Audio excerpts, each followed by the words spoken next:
En esta oportunidad vamos a hablar acerca de lo que es la neurociencia. ¿Qué es la neurociencia? Es un campo de la ciencia que estudia el sistema nervioso y todos sus aspectos. Ahí podemos nosotros ver cómo podría ser su estructura, su funcionamiento y desarrollo.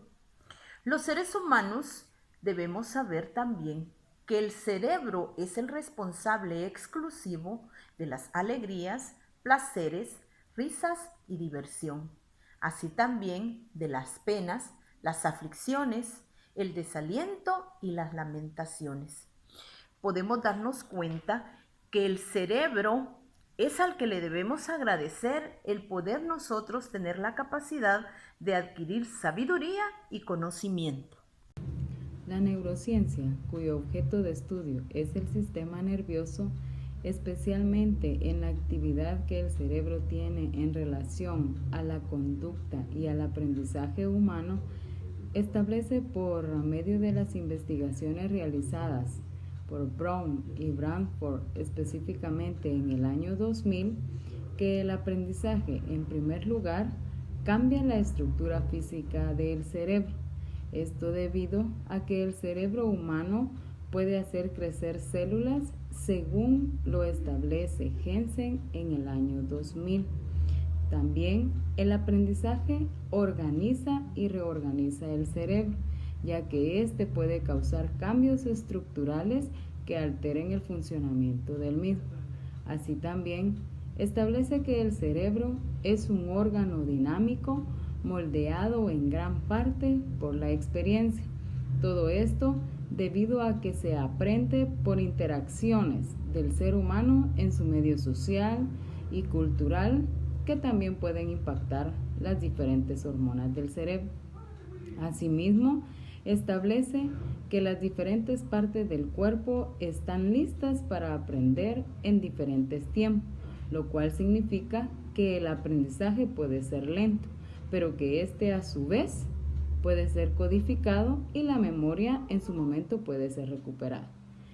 Al final, establece la neurociencia del aprendizaje cuenta con 12 principios, según Kaine y Kaine 1997. Yo les voy a mencionar los primeros 3 principios. Principio número 1. El cerebro es un complejo sistema adaptativo. Tal vez una de las características más poderosas del cerebro es su capacidad para funcionar en muchos niveles y de muchas maneras simultáneamente, en pensamientos, emociones, imaginación, predisposiciones y fisiología, operan concurrentemente e interactúan de medida en que todo el sistema intercambia información con su entorno. El principio número 2, el cerebro es un cerebro social. Durante el primer y segundo año de vida fuera del vientre materno, nuestros cerebros están en un estado flexible, impresionable y receptivo, como nunca lo estarían. Comenzamos a ser configurados a medida de que nuestros receptivos cerebros interactúan con nuestro temprano entorno y pueden ser siempre vistos como partes integrales de los sistemas sociales.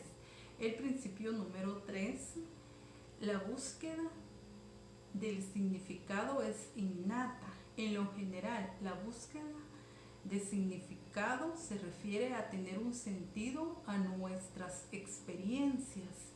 Esta búsqueda está orientada en la supervivencia y es básica para el cerebro humano, aunque las maneras como tenemos un sentido de nuestra experiencia. En esta oportunidad voy a seguir con el principio número 4. La búsqueda de significado ocurre a través de pautas. El cerebro necesita y registra automáticamente lo familiar, mientras simultáneamente busca y responde nuevos estímulos. Por lo tanto, el cerebro es tan científico como artista, tratando de discernir y entender pautas a medida que ocurran expresiones únicas y creativas propias. Asimismo, una educación efectiva debe darle a los alumnos la oportunidad de formular sus propias pautas de entendimiento. Principio número 5. Las emociones son críticas para la elaboración de pautas. Lo que aprendemos es influido y organizado por las informaciones que implican expectativas, inclinaciones, la autoestima y la necesidad de interacción social. Las emociones y los pensamientos se moldean unos a otros y no pueden separarse las emociones porque dan color a los significados. Y por lo tanto, el clima emocional apropiado es indispensable para una sana educación. Principio número 6. Cada cerebro percibe y crea partes y todos. La distinción entre el cerebro izquierdo y el cerebro derecho es real, no expresa todo lo que es el cerebro. En una persona sana, ambos hemisferios interactúan en cada actividad. La doctrina del cerebro es dual, o sea, es útil.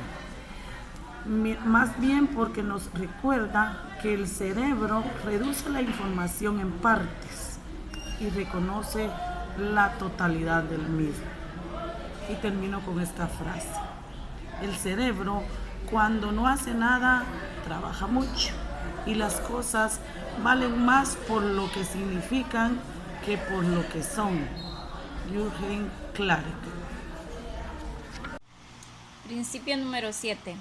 El aprendizaje implica tanto una atención focalizada como una percepción periférica.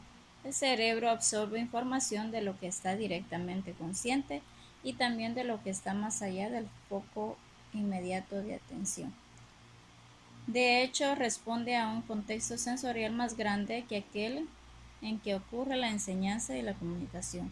Las señales periféricas son extremadamente potentes e incluso las señales inconscientes que revelan nuestras actitudes y creencias interiores.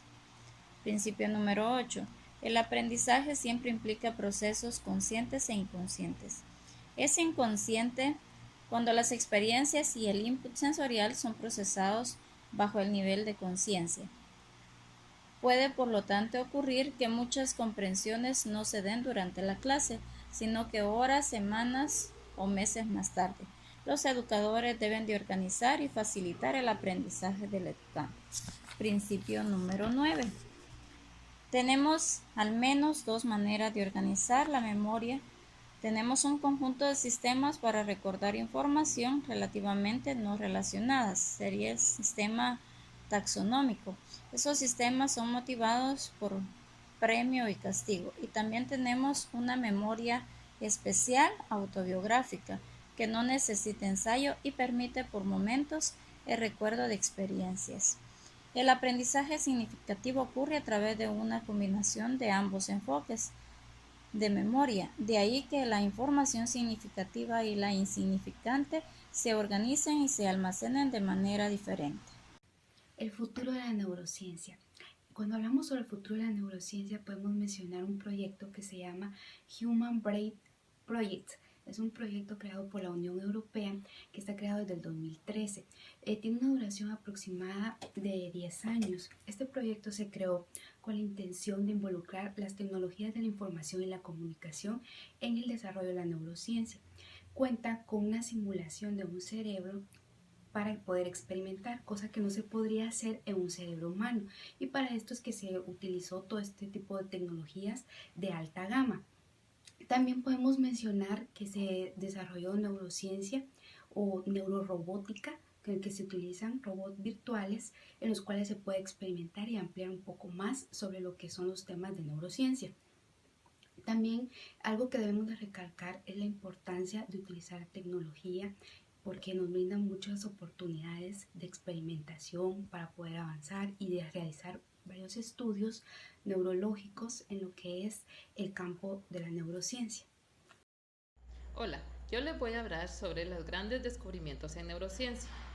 Descubrir todos aquellos estudios de importancia en la neurociencia sería una tarea complicada y muy extensa. Es por ello que he seleccionado algunas ideas previas sobre el funcionamiento de nuestro cerebro y que abrieron nuevas vías de investigación. El primero en mi lista es la neurogénesis, aportada por el neurocientífico sueco Peter Eriksson en 1998.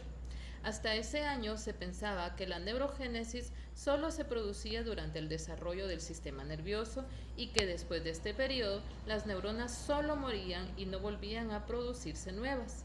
Pero tras los hallazgos de Eriksson se pudo comprobar que incluso durante la vejez existe la neurogénesis.